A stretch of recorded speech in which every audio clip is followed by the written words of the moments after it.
menyembah kepada pencipta langit dan bumi. Itu wujud kasih di dalam Islam. Jadi kasih kepada sesama manusia utamanya adalah orang ruang lingkup dalam rumah tangga dulu. Jadi wahai orang-orang beriman, jagalah dirimu dan keluargamu dari api neraka. Ajarkan kasih di Islam. Jadi ketika kemudian umat Islam itu mengasihi, maka dia akan mengajak manusia itu menuju kepada penyembahan kepada pencipta langit dan bumi. Sedangkan kalau di Kristen, kasih itu bermanis-manis, membantu, apalagi merangkul, mengayomi, apalagi menolong, meminjamkan uang, memberikan Indomie, dan seterusnya. Itu yang di Kristen, kasih itu seperti itu, bermanis-manis di orang lain. Kalau di Islam tidak. Di Islam itu kaidah kasih sayangnya itu sama seperti di ajaran orang Yahudi. Sama. Meskipun kalau hal-hal yang seperti saudara pertanyakan, ajaran kasih sayang itu seperti misalnya di dalam Al-Quran Al-Muntahana ayat 8, berlaku adil kepada semua manusia. Kemudian Asy-Syura ayat 40 nomor 4, maafkan kepada orang-orang yang telah berbuat jahat kepada kita. Al-A'raf ayat 199, dituntut kita kemudian menjadi pemaaf. Kemudian surah Maryam ayat 96, menanamkan kasih sayang dalam hati, dan seterusnya dan seterusnya. Jadi cakupan yang seperti itu adalah hal yang sudah ada di dalam Islam. Nah, contoh misalnya, perbedaan antara kasihnya Kristen dengan kasih yang ada di dalam agama Islam adalah ketika ada orang yang keluar daripada kaidah agama, maka Islam datang kemudian untuk mengajarkan orang itu kembali kepada agama, kembali kepada ajaran yang benar. Mengajarkan mereka kemudian memahami lalu perintah-perintah Tuhan. Itu kasih di dalam Islam. Mengajak orang lain kemudian untuk melaksanakan perintah Tuhan dan menjauhi larangan Tuhan. Itu yang disebut kasih sayang di Islam. Sehingga ketika kita sudah mengajak mereka kembali kepada hukum Tuhan, itu sama halnya sudah merangkul mereka untuk melaksanakan apa yang disebut jaga hubungan baik kepada seluruh umat manusia, membantu manusia yang lain, menolong manusia yang lain. Itu sudah masuk dalam cakupan itu. Sedangkan kalau di Kristen itu adalah kasih sayang itu adalah ada yang kena musibah, kasih bantuan. Ada yang butuh pertolongan, kasih Indomie dan seterusnya. Itu hanya bagian kulit-kulit aja dalam kasih Islam. Karena kalau di Islam yang disebut kasih sayang itu tadi sama seperti di dalam Ulangan 11 nomor 1. Ya, kasihilah Tuhan dengan segenap hatimu, melaksanakan kewajibanmu dengan setia untuk taat kepada aturannya, ketetapannya, hukum-hukumnya dan perintahnya. Sama di Islam juga begitu. Di Islam juga sama. Ya. Lalu kemudian kasih kepada sesama manusia adalah mengajak mereka untuk taat melaksanakan perintah-perintah ibadah, perintah-perintah Tuhan. Sebab dalam perintah Tuhan itu sudah pasti ada perintah berkasih sayang. Itu di Islam. Kalau di Kristen perintah Tuhannya dihapuskan, lalu kemudian mereka saling menasihati satu sama lain. Itu perbedaannya. Seperti itu, Bang. Ya, jadi kalau di Islam seperti itu. Terus kasihnya itu terhadap satu golongan sendiri atau terhadap yang lain. Karena saya lihat ini ya dalam kehidupan sehari-hari ini, kenapa kok masih ada yang membenci terhadap umat yang lain? Apakah kasih itu hanya untuk satu golongan saja? Ya, baik. Iya. Islam itu datang sebagai rahmatan lil alamin. Artinya Islam itu adalah sayang kepada semua alam semesta. Itu dalilnya di Islam. Makanya di Islam itu tidak dibenarkan kemudian membenci orang yang tidak membenci. Tidak dibenarkan di Islam memusuhi orang yang tidak memusuhi. Tidak dibenarkan di dalam Islam kemudian memerangi orang yang tidak memerangi. Kenapa? Karena kaidah Islam adalah rahmat untuk semesta alam. Jadi ketika mereka duduk, dia menjadi rahmat bagi orang. Ketika mereka berdiri, menjadi rahmat bagi siapapun. Ketika mereka berjalan, menjadi rahmat. Tidak boleh mengganggu siapapun. Bahkan di dalam Islam itu dikatakan begini. Bismillahirrahmanirrahim. Wa in ahadum minal musyrikin astajara fa'ajirhu hatta yasma'a kalam Allah thumma ablighu ma'manah. Dzalika bi annahum qaumul la ya'lamun. Sedangkan jangankan dalam keadaan tentram, damai, sejahtera kayak begini, Bung. Dalam keadaan perang saja, Islam diperangi, kemudian Islam juga membentengi diri dari serangan-serangan musuh. Kata Allah, jika orang yang memusuhi, jika orang yang memerangi kamu ini, kemudian meminta perlindungan kepadamu, maka lindungilah mereka, agar mereka bisa mendengarkan firman Allah. Bukan hanya sekedar melindungi. Kata Allah apa? Tsumma ablighu ma'manah. Kemudian setelah kalian melindungi mereka, orang-orang kafir, orang-orang musyrik ini, antarkanlah mereka di tempat perginya. Itu karena sesungguhnya mereka kaum yang tidak mengetahui. Jadi kita diperangi, kemudian setelah kita diperangi, kita kemudian membentengi diri. Pada saat proses membentengi diri ini, kemudian ada yang terjebak, mungkin kehabisan amunisi, haus dan seterusnya, karena dia menghabiskan peluru untuk memberondong kita, kehabisan tenaga, dia kecapean menembak atau kehausan, tidak ada air, lalu lelah, dia datang kepada yang ditembakinya yaitu umat Islam, minta perlindungan. Kemudian bukan hanya itu, Tuhan mengatakan antarkan dia ke tempat yang aman baginya. Ini sudah kurang kasih sayang apa lagi coba? Kasih sayang apa lagi yang kurang? Orang lagi perang-perangan, perang itu antara hidup dan mati. Kemudian ada di antara orang yang memerangi kita, memohon ampun, mohon pertolongan untuk dilindungi. Kemudian maka wajib hukumnya umat Islam melindungi mereka, lalu kemudian mengantarkan mereka ke tempat yang aman bagi dia. Itulah Islam. Apatah lagi dalam kehidupan yang nyata, kehidupan yang damai sejahtera, kita tidak boleh kemudian mengganggu siapapun. Tidak boleh. Bahkan umat Islam itu dilarang merusak rumah ibadah dan seterusnya. Nggak boleh. Tidak boleh di Islam. Maka saya katakan kepada saudara bahwa andai saja hukum Islam yang digalakkan kemudian di tempat kita ini, maka sangat saya yakin bahwa orang-orang non-Islam itu akan hidup dengan sangat-sangat terlindungi. Selayaknya di negara kita yang saat sekarang ini. Makanya Allah mengatakan penggarisan dalam Al-Quranul Karim, Bung, dalam surah Asy-Syura ayat 40, dan balasan suatu kejahatan adalah kejahatan yang setimpal.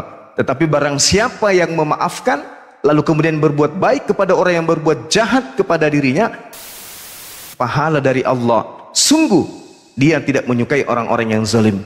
Jadi di Islam itu kaidahnya adalah kalau ada orang yang bersalah, maka berikan hukum yang setimpal dengan hukuman itu. Misalnya ada orang yang membunuh, di Islam supaya orang yang membunuh ini menjadi pelajaran kepada orang lain bahwa membunuh itu tidak boleh, maka dia harus nyawa balas nyawa. Itu di Islam. Itu juga ajaran Nabi Musa. Ya, kalau orang membunuh dibiarkan saja hidup, maka bisa jadi dia mengulangi pembunuhan kepada orang lain, atau paling tidak perbuatannya ditiru oleh oknum lain. Ternyata membunuh itu nggak apa-apa, bisa. Maka oleh karena itu tidak diinginkan kemudian, maka pembunuh harus dibalas yang setimpal. Tetapi kata Allah, faman afa wa aslaha fa ajruh 'ala Allah. Akan tetap memaafkan lalu kemudian berbuat baik kepada dia yang telah berbuat jahat kepadanya, maka itu adalah bernilai pahala yang berasal dari Tuhannya. Ini Islam. Jadi kalau ada orang bersalah kepada kita lalu kita memaafkan, padahal kita mampu untuk membalasnya, tapi malah tidak membalasnya, justru berbuat baik kepada dirinya, maka kata Allah itu adalah pahala yang sangat besar. Ini Islam. Ini baru ajaran kasih sayang. Seperti itu. Ya, kalau ajaran kasih sayang seperti itu. Tapi saya itu masih bingung ya. Kalau ajaran kasih sayang itu kan tanpa batas ya. Namanya kasih itu. Tetapi di dalam kehidupan sehari-hari kadang saya itu bingung ya. Saya mau mengucapkan salam saja tidak boleh ya untuk dijawab. Atau saya bilang boleh bang, justru di agama Anda yang tidak boleh beri salam, menerima salamnya kami. Enggak bang, saya pernah mengucapkan assalamualaikum, tapi mereka marah-marah. Kamu bukan muslim, kamu orang Kristen, tidak boleh untuk mengucapkan ini. Ucapkan saja selamat siang saja. Dan mereka juga tidak menjawab untuk ini, karena nggak boleh dijawab. Jadi kalau orang itu tidak boleh untuk mengucapkan salam, assalamualaikum nggak boleh. Itu bagaimana bang? Itu apakah menunjukkan rasa kasih seperti apa kok? Seperti iya, itu. Jadi saya rasa orang itu kemudian tidak mempraktekkan apa yang diterangkan di dalam Al-Quranul Karim. Al-Quranul Karim surah At-Taubah itu sangat jelas perintahnya. Allah kemudian mengajarkan kepada umat Islam untuk berlaku adil. Harus berlaku adil. Dan mereka itu semena-mena. Tidak ada larangan orang Nasrani atau orang Kristen itu untuk jangan memberi salam kepada kita umat Islam. Silakan aja. Kalau umat Kristen misalnya ada yang bertemu dengan kita, lalu kemudian tiba-tiba dia mengucapkan Assalamualaikum warahmatullahi wabarakatuh, kita jawab waalaikum. Itu perintah itu. Itu perintah. Maka jawab waalaikum. Hanya saja terkait dengan hal ini, kalau misalnya kita sudah tahu saudara kita ini adalah Kristen dan dia seorang diri di situ, nggak ada umat Islam di sampingnya, maka kita mengucapkan sesuai dengan salam mereka. Kita hargai. Kita hargai mereka. Karena Allah mengatakan perintah berlaku adillah kepada siapapun. Jangan kemudian pilih kasih, harus berlaku adil. Itu perintah di dalam ajaran agama Islam. Nah, berbeda bang kalau di agama ada dalilnya. 2 Yohanes 1 nomor 10. Jikalau seorang datang kepadamu dan dia tidak membawa ajaran Kristen, jangan kamu menerima dia di dalam rumahmu dan jangan memberi salam kepadanya. Itu ada dalilnya. Ada dalilnya. Tapi kalau di Islam tak ada dalil. Cuman orang itu mungkin yang ya masih perlu sedikit masih perlu sedikit kajian. Karena kalau di Islam itu tidak ada. Ini yang ingin saya katakan kepada saudara. Karena apa ya bilangnya? Di Islam ini setiap kegiatan manusia yang kemudian berkaitan dengan hubungan kepada sesama manusia itu selalu diatur sedemikian rupa keadilannya yang ada di dalamnya. Seperti yang tadi yang saya terangkan kepada saudara, kepada siapakah umat Islam itu harus kemudian melakukan perlawanan kepada yang melakukan serangan kepada umat Islam. Bahkan Allah mengatakan begini, la yanhakumullahu 'anil ladina lam yuqatilukum fid din wa lam yukhrijukum min diyarikum an tabarruhum wa tuqsitu ilaihim innallaha yuhibbul muqsitin. Itu ada ayatnya dalam Al-Quran. Apa kata Allah? Allah tidak melarang kamu berbuat baik dan berlaku adil terhadap orang yang tidak memerangi kamu dalam urusan agama dan tidak mengusir kamu dari kampung halamanmu. Kata Allah, ini penegasan Allah kemudian, innallaha yuhibbul muqsitin. Sesungguhnya Allah mencintai orang-orang yang berlaku adil, baik terhadap sesamanya muslim maupun terhadap orang di luar muslim, di luar orang Islam. Ini jadi kalau ada umat Islam yang kemudian melakukan tindakan yang menyalahi Al-Quran, berarti mereka harus belajar lagi. Karena Allah mengatakan begitu, la yanhakumullah 'anil ladzina lam yuqatilukum fid din. Allah kemudian tidak melarang kamu berbuat baik kepada non-muslim atau kepada muslim dan berlaku adil terhadap orang-orang yang tidak memerangi kamu. dalam urusan agamamu. Berarti Allah kemudian tidak melarang, bahkan memerintahkan dan bahkan mencintai umat Islam yang mencintai non-muslim. Ini dalil. Innallaha yuhibbul muqsitin. Sesungguhnya Allah mencintai orang-orang Islam yang berlaku adil kepada seluruh umat manusia. Berarti tidak terkecuali non-muslim. Ini perintah, Bang. Di dalam Al-Quran surah Al-Muntahana ayat 8. Coba Anda lihat di situ. Jadi sungguh sempurna iman Islam itu. Hanya saja pada implementasi dalam kehidupan sehari-hari, prakteknya terkadang ada umat Islam yang ya sedikit masih butuh banyak belajar, masih butuh sedikit belajar gitu, Bang. Silakan.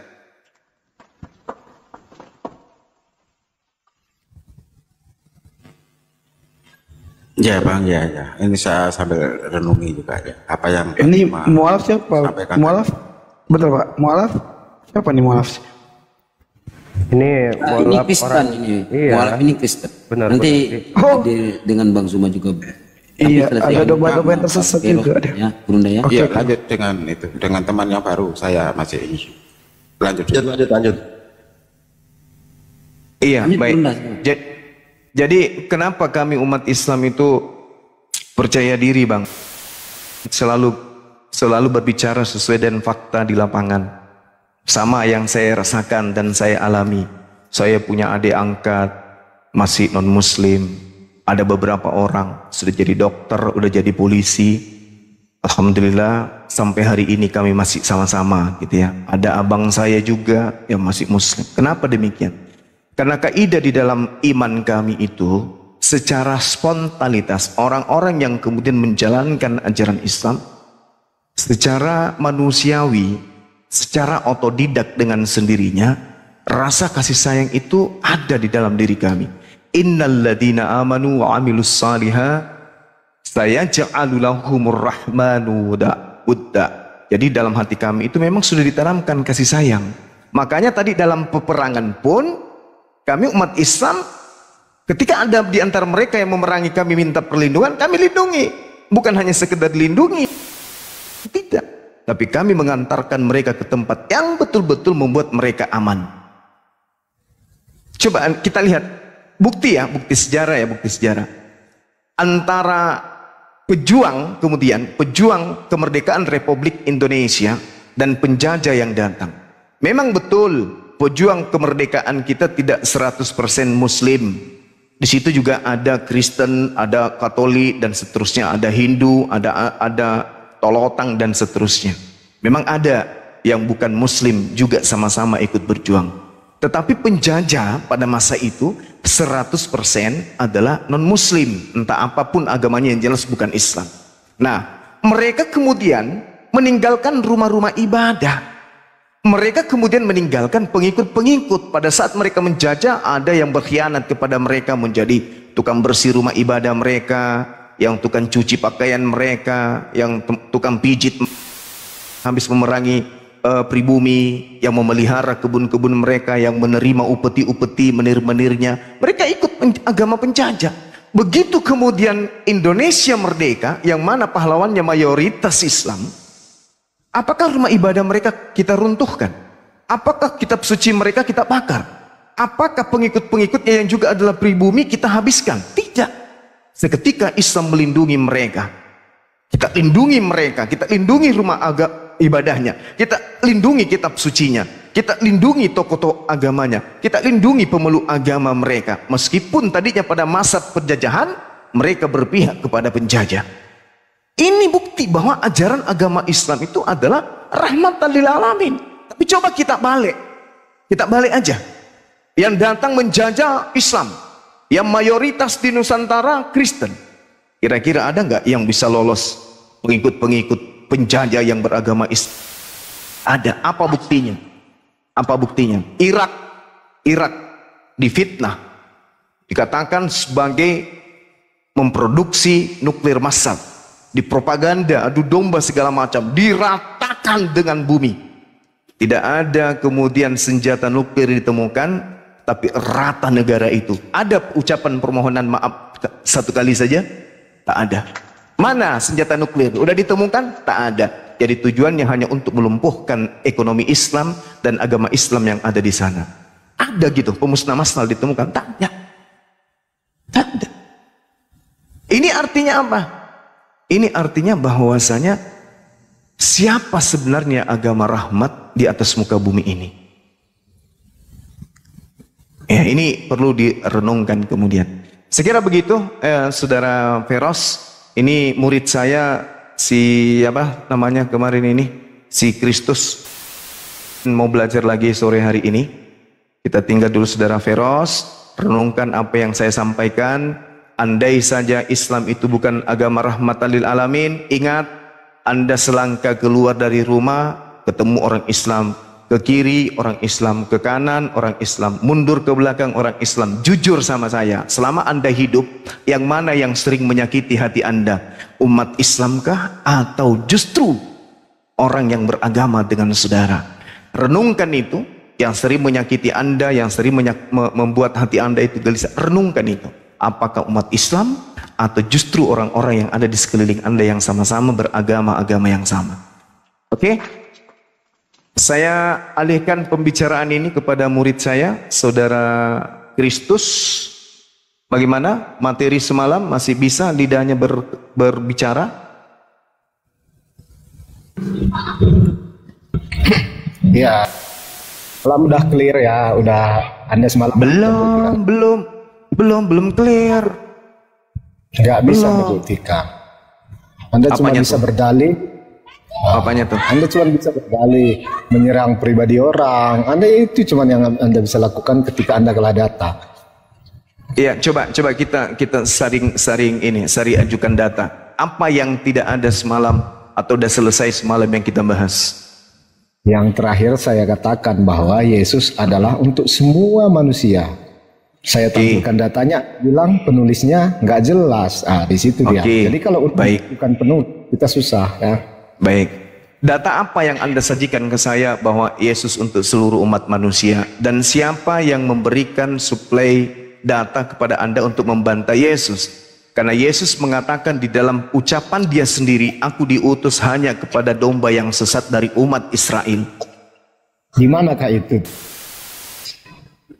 Matius 15 nomor 24. Oke, saya buka sebentar ya. Silakan. Matius berapa tadi? 15:24. 15:24. Oke. Siap. Memang ada. Oke. Ini dia. 24 ya. Aku diutus hanya kepada domba-domba yang hilang dari umat Israel. Ini kan percakapan dengan perempuan. Tetapi perempuan itu mendekat dan menyembah dia sambil berkata, Tuhan tolonglah aku. Tetapi Yesus menjawab, tidak patut mengambil roti yang disediakan bagi anak-anak dan melemparkannya kepada anjing. Kata perempuan itu, benar Tuhan, namun anjing itu makan rempah-rempah yang jatuh dari meja tuannya. Maka Yesus menjawab dan berkata kepadanya, hei ibu, besar imanmu, maka jadilah kepadamu seperti yang Jadi dari sini anak-anak ini adalah orang Israel dan anjing ini adalah orang yang di luar Israel. Jadi di sini juga tersirat bahwa Yesus pertama menuju orang Israel dan setelah itu karena orang Israel tidak menerima seutuhnya, maka keselamatan bagi bangsa-bangsa lain juga terbuka melalui Yesus. Gini, untuk kemudian menganulir, meloloskan ucapan saudara, saya minta dukungan dari data pengucapan Yesus. Ada enggak? Kalau hanya asumsi sebagai orang Kristen, ya itu tertolak. Karena pola yang ada adalah Yesusnya yang harus dipercaya, bukan Anda. Barang siapa yang percaya kepadanya, maka dia akan memperoleh hidup. Barang siapa yang tidak percaya kepadanya, maka dia akan mati di dalam dosanya. Ingin percaya kepada Yesus, saya nggak ingin percaya kepada saudara. Tunjukkan kalimatnya bahwa dia diutus untuk di luar bangsa Israel juga. Karena dia dengan tegas mengatakan, aku diutus hanya kepada domba yang sesat dari umat Israel. Bahkan kalau Anda melihat di Kisah Para Rasul 2 nomor 22, hai orang-orang Israel, dengarlah perkataan ini. Yang diseru adalah orang Israel. Kemudian Yohanes 17 nomor 9, aku berdoa untuk Bani Israel, aku berdoa bukan untuk dunia. Lalu Matius 10, dia berpesan kepada ke-12 muridnya agar jangan ke bangsa lain, tetapi cukup kepada domba yang sesat dari umat Israel saja. Lalu kemudian Kisah Para Rasul 13 nomor 23, dan dari keturunannya lah, sesuai dengan yang telah dijanjikan oleh Elohim telah membangkitkan juru selamat bagi orang Israel, yaitu Yesus Kristus. Tolong kuatkan argumen Anda dengan membantah dalil pengucapan-pengucapan yang ada di dalam Bible saudara sendiri yang mengatakan bahwa Yesus secara absolut tak ada bantahan bahwa dia mengaku, dan pengajarannya, bahkan orang yang menulis catatan-catatannya jelas mengakui dia hanya untuk Bani Israel. Silakan.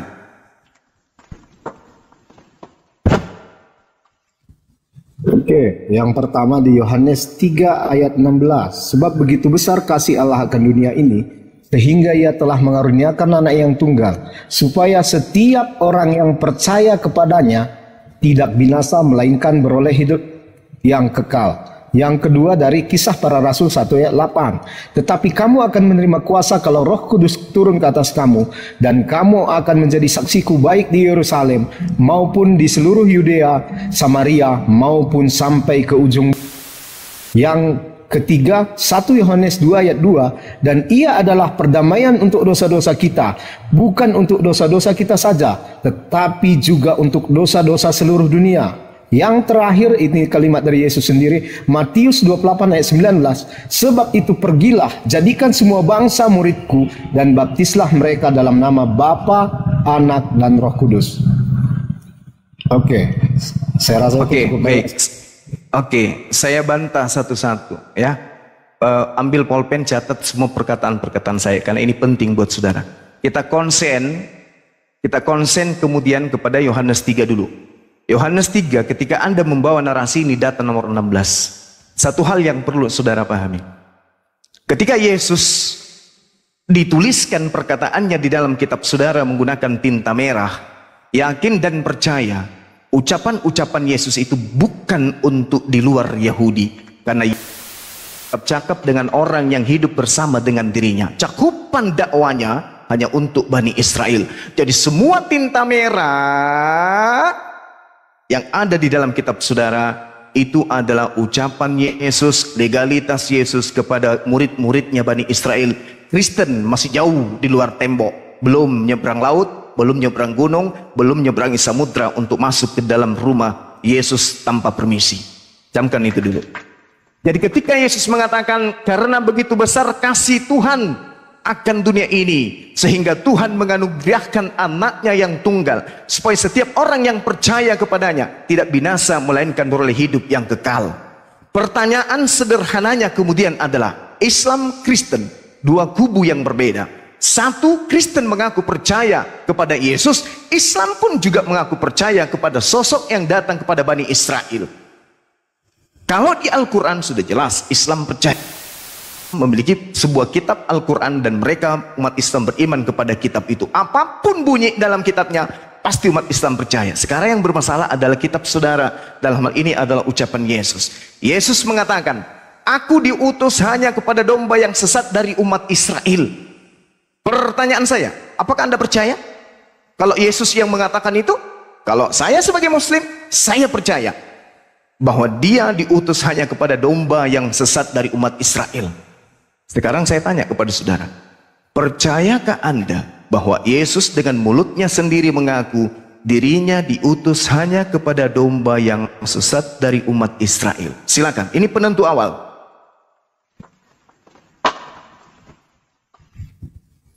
Saya kan udah tampilkan yang menyatakan tentang Yesus untuk semua bangsa. Karena sesuai dengan nubuatan, Yesus pada awal untuk bangsa Israel. Tetapi dari bangsa Israel maka muncullah keselamatan untuk setiap bangsa. Memang benar Anda mengatakan sesuai dengan nubuatan, Yesus hanya untuk bangsa Israel, tetapi dari situlah muncul keselamatan untuk bangsa-bangsa lain. Oke, berarti Anda tidak percaya kepada Yesus. Selamat.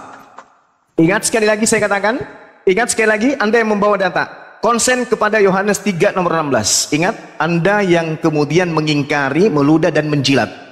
Karena begitu besar kasih Elohim akan dunia ini, sehingga ia mengaruniakan anaknya yang tunggal, hambanya yang satu-satunya kemudian. Supaya setiap orang yang percaya kepadanya tidak binasa. Percaya kepada siapa? Percaya kepada Yesus, bukan percaya kepada yang lain, termasuk kepada nubuatan-nubuatan, entah apa yang Anda katakan itu.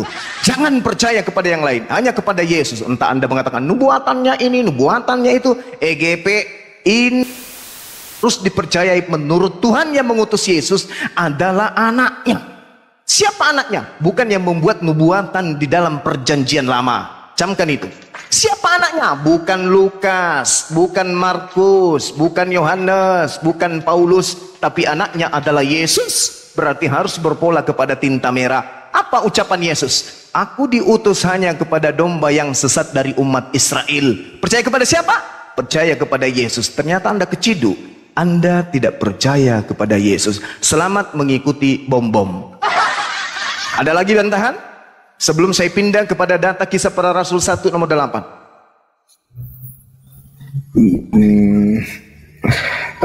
Begini, fakta saya berikan, tetapi Anda hanya menarasikan ke arah-arah yang lain gitu. Jadi sebenarnya bukan. agak Jangan. Saya sama sekali hanya membimbing saudara untuk percaya. Yesus berkata, aku hanya diutus kepada domba-domba yang sesat dari umat Israel. Apakah Anda percaya? Kata hanya di situ tidak ada. Ada kata hanya di situ, ada kata mono dalam bahasa Yunani. Waduh, parah ini saudara saya ini. Parah. Kalau saya mengakui apa yang Anda katakan, maka 4 ayat ini harus saya hapus dari kitab. Karena 4 ayat itu begitu. Baik. Jadi hanya Tunggu. ayat yang ditemukan. Itu pun di bawahnya masih ada kata-kata pengungkapan bahwa dia juga untuk bangsa yang lain. Karena kenapa? Di situ anak-anak di situ untuk bangsa Israel, roti itu seibaratnya adalah kehidupan yang kekal. Diibaratkan diberikan kepada anak-anak, tetapi dibuang kepada anjing. Memang ibaratnya anjing di situ adalah bangsa-bangsa lain. Saya kira ayat yang Anda baca itu juga di situ menjelaskan bahwa Yesus juga untuknya. Tetapi kalau Anda membantah data ini, apakah maksudnya di situ anak-anak dan anjing? Karena Alkitab sendiri sering kali mengungkapkan sesuatu dengan bahasa metafora. Ya, silakan dengan bahasa metafora Anda, tapi saya tetap kembali kepada ucapan Yesus. Saya tidak menyalahi kaidah dalam kitab saudara, di mana titik tumpu keselamatan seseorang berdasarkan Yohanes 3 nomor 16 adalah percaya kepada Yesus, bukan percaya kepada Lukas, bukan percaya kepada Bang Suma, apalagi percaya kepada si imut bom-bom. Tak ada itu. Ini sudah jelas sekali tiketnya. Karena begitu besar kasih Tuhan terhadap dunia ini, sehingga dia mengaruniakan hambanya yang tunggal, supaya setiap orang yang percaya kepadanya tidak binasa. Setiap orang yang percaya kepadanya, nyanya di sini adalah Yesus. Yesus dipercaya itu Yesus, bukan yang lain. Bukan yang lain. Kalau Anda membawa narasi kemudian, misalnya nih, narasi kedua Anda, kitab saudara yang kedua. Kisah Para Rasul 1 nomor 8. Tapi kamu akan menerima kuasa kalau Roh Kudus turun ke atasmu, dan kamu akan menjadi saksiku di Yerusalem dan seluruh Yudea dan Samaria dan sampai ke ujung bumi. Tak ada masalah. Kami umat Islam pun di Indonesia yang jauh dari Yerusalem, tempat lahirnya Yesus, Yudea, Nazaret, Galilea, tempatnya dia berceramah di sana, berkhutbah, menjadi saksi di Indonesia bahwa Yesus kami saksikan adalah utusan Tuhan yang datang khusus untuk Bani Israel saja. Tak bersaksi. Sementara Anda bersaksi untuk apa dengan mengatakan dia adalah Tuhan? Dia untuk seluruh dunia. Sementara Yesus mengatakan, kamu akan menerima kuasa kalau Roh Kudus turun ke atasmu dan kamu akan menjadi saksiku. Akan menjadi saksiku. Ketika Yesus mengatakan, aku diutus hanya kepada domba yang hilang dari umat Israel, kami umat Islam berbondong-bondong bersaksi membentengi Yesus. Wahai orang-orang Kristen, penyembah-penyembah Yudas, kami bersaksi Yesus itu hanya untuk Bani Israel. Apakah kesaksian kami salah? Tidak sama sekali. Coba Anda yang bersaksi, siapakah Yesus? Wahai orang Kristen, Yesus adalah Tuhan yang datang dalam rupa manusia. Itu kesaksian dari siapa? Bom ini yang salah. Kemudian kalau Anda sedikit lagi, kalau Anda salah mentafsirkan Kisah Para Rasul 1 nomor 18, Anda akan ditampar kiri kanan bolak-balik atas bawah oleh Kisah Para Rasul 16 nomor 6. Apa kata dia? Mereka melintasi tanah Figria dan tanah Galatia karena Roh Kudus mencegah mereka untuk memberitakan Injil ke Indonesia. Anda mau kemana? Anda mau kemana? Anda mau kemana kira-kira? Itu yang kedua, Bung. Itu yang kedua. Sebelum saya lanjut ke data ketiga Anda, 1 Yohanes 2 nomor 2, Matius 28 nomor 9. Kalau masih punya Ailir, silakan. Atau telepon Pak Bom suruh masuk ke sini. Dari percakapan ini, satu yang bisa saya tarik kesimpulan. Karena sebenarnya yang ditekankan percaya kepada Yesus itu percaya kematian Yesus di kayu salib, dan di kayu salib itulah sesuai dengan 1 Yohanes 2 ayat 2 tadi, bahwa ia adalah perdamaian untuk dosa-dosa kita, bukan untuk dosa-dosa kita saja tetapi juga dosa-dosa seluruh dunia. Jadi dari situ saya lihat mungkin saja kedua tokoh yang kita ucapkan, Anda dengan Isa, saya dengan Yesus, adalah tokoh yang berbeda. Jadi saya rasa di sini kita harus samakan visi dulu. Apakah kedua pribadi ini sama atau enggak? Karena ternyata jika ini adalah dua pribadi yang berbeda, kita pasti terus berbenturan. Karena kita memandang orang yang sama, padahal dia tuh. Ya, oke. Terima kasih. Baik.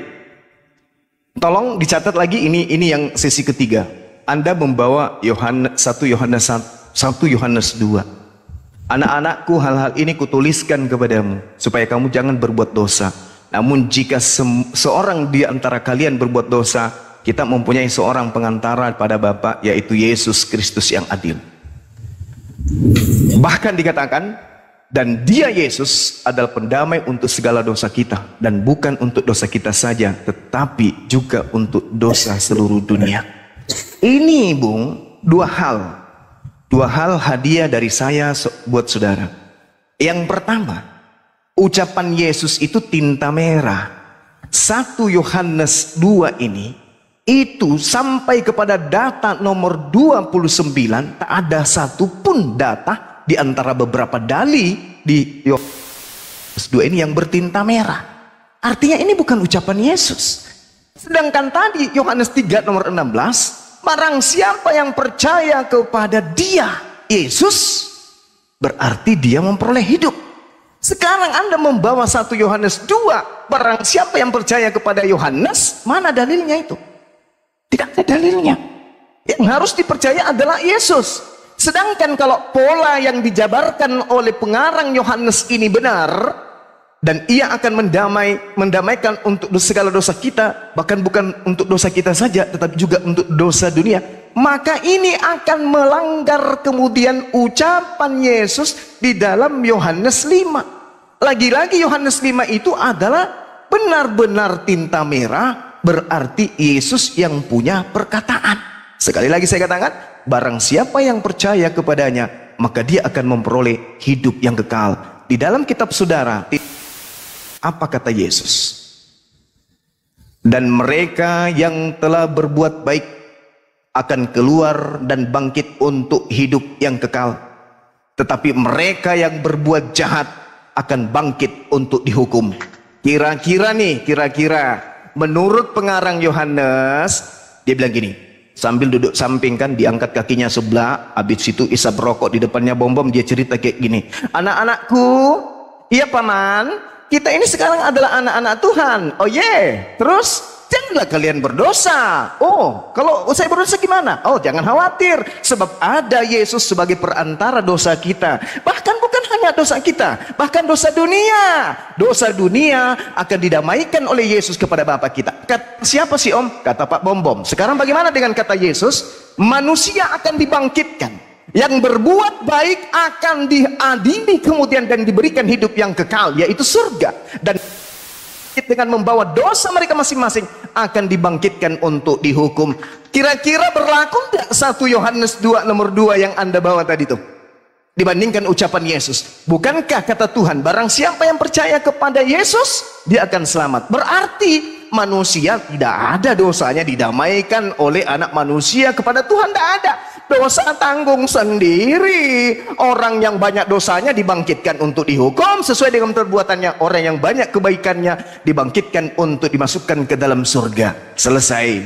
Sebelum saya masuk ke sesi yang selanjutnya, apakah ada pertanyaan atau ada sanggahan? Silakan. Telepon Pak Bom suruh ke sini.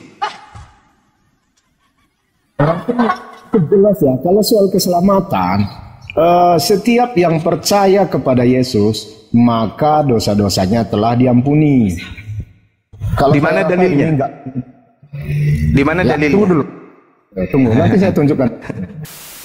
Sambungannya. Iya. Dan sambungannya, kalau Anda meminta data lagi di mana Yesus dinyatakan untuk semua orang, saya bisa tunjuk ini. Saya rasa ini tinta merah ya. Yohanes 10 ayat 16. Ayat ini berbunyi, ada lagi padaku domba-domba lain yang bukan dari kandang ini. Domba-domba ini itu harus kutuntun juga, dan mereka akan mendengarkan suaraku, dan mereka akan menjadi satu kawanan dengan satu gembala. Oke, saya rasa ini. Oh, aku kaget. Aku kaget. Oke, saya kasih jurus ilmu ya. Mudah-mudahan setelah mendengarkan ini Anda bisa benar-benar sesuai dengan nama akun Anda, mu'allaf. Yohanes 10 nomor 16. Ada lagi padaku domba-domba lain. Maksudnya apa? Ada lagi padaku Bani Israel lain yang bukan dari kandang ini. Harus kutuntun juga, dan mereka akan mendengarkan suaraku, dan mereka akan menjadi satu kawanan dengan satu gembala. Domba itu Bani Israel. Ketika Yesus datang ke tengah-tengah mereka, baik itu di Yudea, di Galilea, atau kemudian di Nazaret, di situ tidak terkumpul seluruh keturunan umat Israel. Ada keturunan umat Israel di luar. Ada di Indonesia, ada di Jepang, ada di Belanda, ada di Inggris, ada di Amerika, ada di Afrika. Domba-domba itulah yang kemudian dikatakan oleh Yesus domba-domba di luar daripada kandang. Kandang di sini adalah Yerusalem. Di luar Yerusalem itu adalah domba yang ada di luar kandang. Kita lihat pembuktiannya. Jadi kita jangan asal ngomong tanpa data. Di dalam pesan Yesus Matius 10 nomor 5 nomor 6. Ingat. Ke-12 murid itu diutus oleh Yesus, dan Yesus berpesan kepada mereka. Yesus berkata, janganlah kamu menyimpang ke jalan bangsa lain atau masuk ke dalam kota orang Samaria, melainkan pergilah kepada domba-domba yang hilang dari umat Israel. Pergilah kepada domba-domba yang hilang dari umat Israel. Kalau dombanya ada di Papua sana, maka kamu harus pergi ke Papua. Kalau dombanya ada di Jepang sana, maka kamu harus pergi ke Jepang sana. Itulah yang dimaksud domba di luar kandang. Bukan Romawi, bukan Yunani. Itu harus Anda pahami. Kenapa demikian? Karena di dalam kitabnya orang Yahudi, Yehezkiel 5 nomor 12, Tuhan membuat orang-orang Yahudi kemudian ini berpencar, bercerai-berai keluar ke bangsa-bangsa lain. Baca murka Tuhan kepada Bani Israel di dalam Yehezkiel 5 nomor 12 dan seterusnya. 1. Yeremia 23 nomor 2 nomor 3. Bagaimana kemudian yang disebut sebagai domba yang bercerai-berai itu sudah hidup di luar dari tanah Yerusalem. 3. Dikatakan di dalam Yeremia 50 nomor 17, yang disebut domba adalah Bani Yakub. Dimanapun Bani Yakub pergi, tetap mereka disebut domba. Kalau dia di luar Yerusalem, tetap aja disebut domba di luar kandang. Jadi bukan ente, apalagi Pak Bom-Bom. Bukan. Nah, sekarang saya kasih pembuktian terakhir dari sesi ini. Tolong direnungkan, catat data yang saya berikan. Yang pertama, ketika dikatakan dalam Yesaya 52 nomor 1, najis orang yang tidak bersunat masuk ke kota Yerusalem baru. Tak boleh. Orang yang tidak bersunat tak boleh masuk ke Yerusalem. Yang kedua, di dalam Yehezkiel 44 nomor 9, haram hukumnya orang yang tidak ke tempat ibadahnya orang Yahudi. Ketika nanti adanya Israel baru, Tuhan akan mengumpulkan semua domba-dombanya yang bersunat sampai kepada kota tanah Israel baru. Kira-kira Kristen bisa ikut gak? Boleh, kalau dia potong nonotnya. Langsung ambil gunting, memperlekat, ikut barisan dengan Bani Israel. Tapi kalau dengan keadaan sekarang, apalagi Pak Bom-Bom, udah kecilnya kayak lombok biji, tertutup lagi kepalanya, tidak akan pernah dianggap sebagai satu kawanan dengan domba. Mereka hanyalah serigala yang nyamar seperti domba. Jadi sekali lagi Bung, saya katakan kepada saudara, Yohanes 10 nomor 16 itu adalah domba yang dimaksud keturunan Israel Bani Yakub yang bersera ke bangsa-bangsa lain. Demikian, silakan tanggapi. Kalau tidak kita masuk ke sesi yang keberapa itu? Yang terakhir, yang keberapa tadi? Pindah ke Matius 28:19. Silakan. Ya, kalau saya lihat sanggahan Anda nggak mengena ya. Karena dimanapun kalau Yesus tentang orang Israel, dia hanya menyebutkan domba. Tapi kalau domba dari kandang lain, itu jelas adalah domba yang bukan dari Bani Israel. Tapi apapun kita bilang, itu hitung dari cara perspektif. Nah, tapi intinya dari sini yang saya lihat, bahwa sebenarnya kita harus menyamakan persepsi dulu. Karena begitu banyak perbedaan-perbedaan. Jadi kita harus samakan dulu persepsi seperti yang sudah saya sebutkan tadi. Apakah yang kita bicarakan ini dua pribadi yang sama ataukah dua pribadi yang berbeda? Saya rasa ke situ dulu, biar jangan perdebatan terus perdebatan. Tetapi kalau kita mengetahui bahwa ini yang sama, oke, boleh kita lanjutkan perdebatan. Tetapi kalau ini adalah dua pribadi yang berbeda, siogianya perdebatan ini tidak dapat diteruskan. Kita membicarakan subjek yang berbeda gitu. Saya rasa itu dulu. Bung, sangat disayangkan ya, wawasan Anda dan daya tangkap Anda itu masih di bawah. Sorry, saya bukan menyerang pribadi, tapi ini sebagai renungan buat saudara. Dari sejak tadi kita berdiskusi ini, saya tidak pernah membahas Nabi Isa alaihissalam. Saya tidak membawa Al-Quran. Yang saya bawa ucapan-ucapan Yesus. Justru saya harus bertanya kepada saudara dengan pertanyaan yang sama. Apakah Yesus yang untuk Bani Israel ini sama dengan Yesus yang disembah oleh orang Roma, Yunani, Kristen, dan Pak Bom-Bom? Saya yang harus bertanya kepada saudara. Apakah Yesus yang datang kepada Bani Israel, yang mengaku hanya untuk Bani Israel, sama dengan Yesus yang kalian sembah? Jangan-jangan yang kalian sembah itu Yudas, tapi menggunakan Zeus supaya dianggap sama seperti Nabi yang datang kepada Bani Israel. Karena yang saya lihat Bang, yang saya lihat saudara, selama saya membahas tentang Yohanes 3 nomor 16, tak ada satupun paparan Anda yang bisa kemudian berpihak kepada pengajaran Yesus. Semuanya bertentangan. Seakan-akan Yesus ini ada di kubu kanan, Anda berada di kubu kiri, tapi mengatasnamakan Yesus, tapi ajaran Anda, doktrin Anda tidak ada sedikit pun yang berkesesuaian dengan Yesus. Mulai dari Yohanes 3:16, Kisah Para Rasul 1 nomor 8, Yohanes 2 nomor 2, Kisah Para Rasul berapa tadi? Kisah Para Rasul berapa tadi yang terakhir? Nggak ada ya, 1 Yohanes berapa tadi itu? Lalu kemudian Matius 28 nomor 9. Semua bertentangan. Sedangkan kalau kita mau bahas Isa nih, semua ajaran Yesus yang saya bahas tadi, termasuk Yohanes 3 nomor 16, itu maka muncul kesimpulan sementara, yang kalian sembah itu adalah pengganti Yesus di atas tiang salib, yaitu Yudas. Tetapi karena penulis Anda menuliskan namanya Yesus, maka dianggaplah itu Yesus. Pembuktian 30 detik terakhir. Saya cas dulu habis saya ya. pembuktian 30 detik terakhir bahwa yang Anda sembah itu bukanlah Yesus anak Maria. Baca Markus 14 nomor 52. 50 Yesus tertangkap. Lalu kemudian murid semuanya melarikan diri. Datanya Markus 14 nomor 51. Nomor 52 jelas sekali ada seorang menggunakan kain lenan yang lari dalam keadaan telanjang. Oke, Yohanes 13 nomor 4, sebelum perjamuan kudus terakhir, Yesuslah yang keciduk menggunakan pakaian lenan. Tak ada yang lain.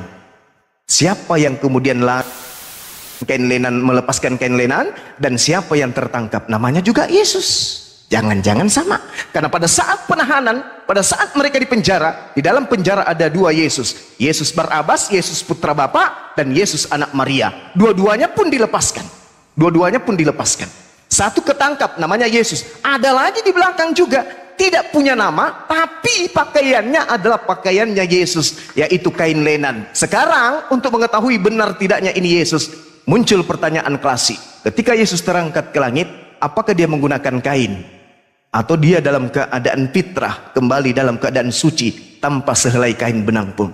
Kalau betul, maka benarlah Markus 14 nomor 52, Yesus terangkat ke langit dengan telanjang bulat. Karena kalau dia menggunakan kain lenan, kainnya tidak mungkin sampai ke langit, hancur dimakan belatung. Nggak ada belatung di atas. Oke, silakan. Anda bernarasi liar ya.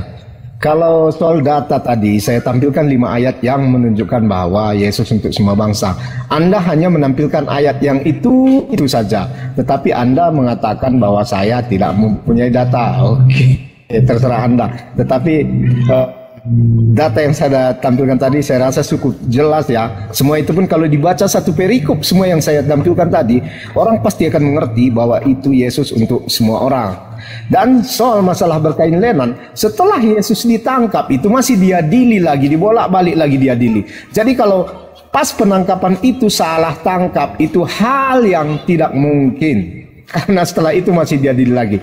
Tetapi kalau soal kalau Anda bilang bahwa Yesus mati memakai kain, dimakan belatung, tidak, karena dia hanya mati selama 2 hari, begitu. Karena setiap orang mati di Yahudi kan seperti kita tahu, dikasih baju apa segala macam lagi, dibalut. Itu banyak prosesnya yang sebenarnya tidak dijelaskan di dalam Alkitab. Kalau dijelaskan itu semua, mungkin Alkitab ini udah 3.000 atau 4.000 halamannya. Jadi saya rasa ini tadi, kalau soal persamaan, siapakah yang disembah orang Kristen, itu udah pasti Yesus yang untuk Bani Israel. Karena sesuai dengan Yesus mengaku, aku adalah gembala yang baik.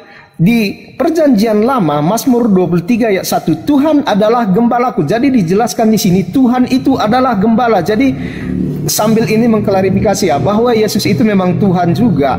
Mazmur 80 ayat 1, hei gembala Israel, dengarkanlah kami. Di situ disebutkan bahwa Tuhan itu adalah gembala. Yesaya 40 ayat 11, seperti gembala, ia akan menggembalakan kawanannya. Ia akan mengumpulkan anak-anak domba dengan lengannya. Di Yehezkiel 34 ayat 23, aku akan mengangkat seorang gembala atas mereka, yakni hambaku Daud. Selalu menyebutkan mengenai gembala. Yehezkiel 37 ayat 24, dan seorang raja akan menjadi raja mereka semua, dan raja itu tidak akan pernah hilang di tengah-tengah mereka. Aku akan mengadakan perjanjian damai dengan mereka.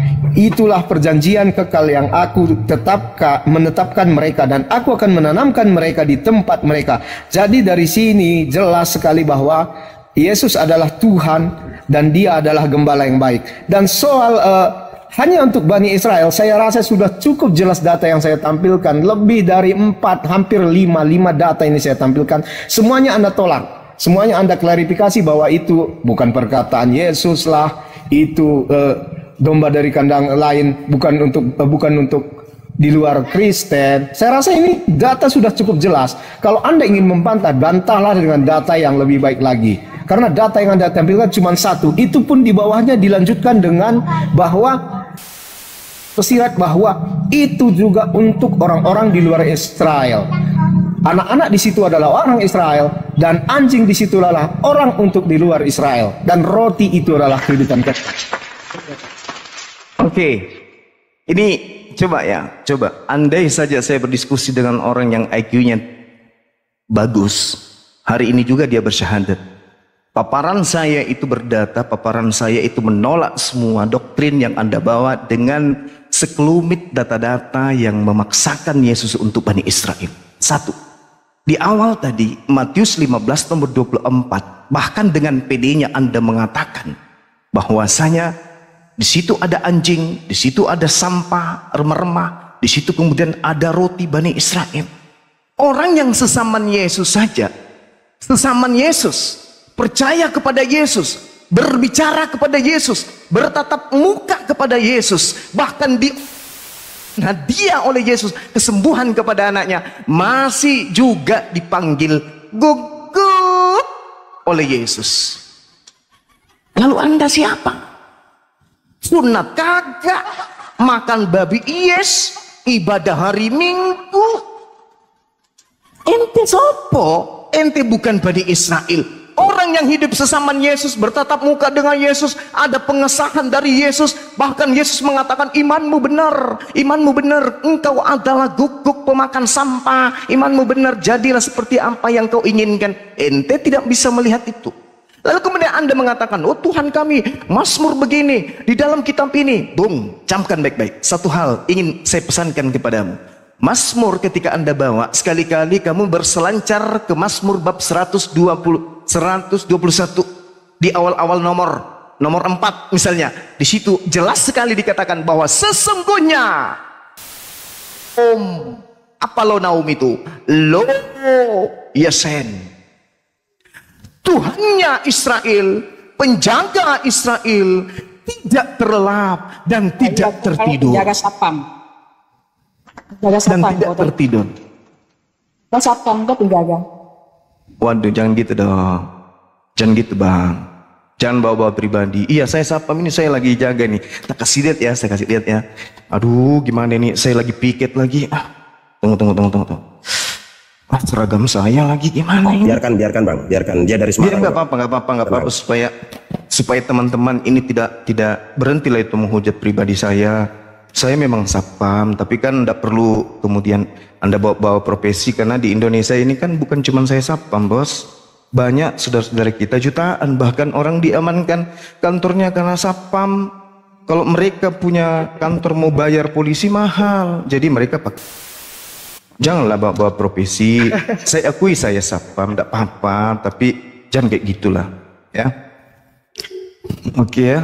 Aduh, seragam saya mana? Sumbritan saya mana, Dek? Mir? Ngisi lagi wong Semarang. Sabar. Kamu kira saya tidak ikut kau? Sabar. Dasar kau bego. Baca aklit. Sabar bang, sabar. Apa ini nenek-nenek ini? Sabar. Ini saya lagi di tempat dinas.